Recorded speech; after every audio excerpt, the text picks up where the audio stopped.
Hi, my name is Mallory Tomaszowski, and this is my Things I Should Have Said video project for Sociology 100, Section 2. Before I start my story, I would like to give you a brief background into where I grew up.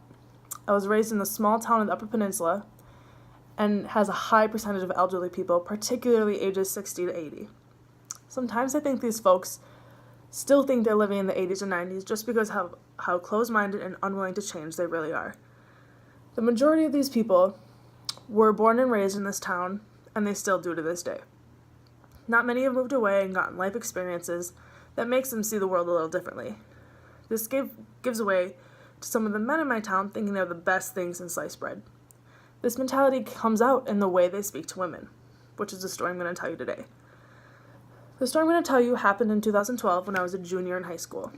Before a football game that fall, I was helping my pom dance coach set up the music in the press box for a performance at the halftime. We'd done this countless times before, so we didn't expect to have any problems. Little did we know, they'd replaced the sound system and not left any instructions or taught us how to hook up the iPod and change the settings to play our music.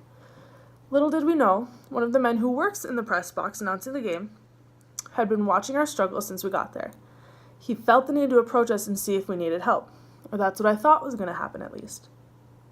He approached us, and I moved out of the way, so I was standing behind them as there wasn't much room by the sound system. I watched as he walked up to my coach. He said her name in the most condescending, pitiful tone he could muster up. He then proceeds to say, "Oh, silly girl, do you need my help? I'll help you. I bet a man will be able to figure out how this works." I could not believe what I just heard. Before I could even think to say anything, my coach said to him, "Oh, thank you, Mr. So-and-so, but I think we can handle it from here." He responded by patting her on the back and saying, "I like the determination, little lady." After he had left, I had asked her what had just happened. I was so shocked that he had talked to her like that. She basically told me that this wasn't the first time he had talked to her like she was a lesser person, and that his words did not surprise her. I've never forgotten this story, and every time I see him around town, I shudder at the thought. I wonder why he feels like he's so much better than women. I've thought back on this encounter many times over the years. I wonder if I could have said something to change the situation. Could I have defended her and stuck up to this misogynistic man?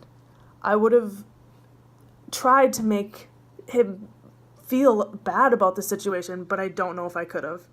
Would my words have made him think differently the next time he spoke to a woman? Possibly, but I'll never really know.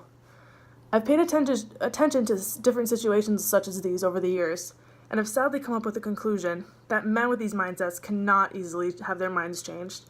They are stuck in their Stone Age views and make the world a worse place to live.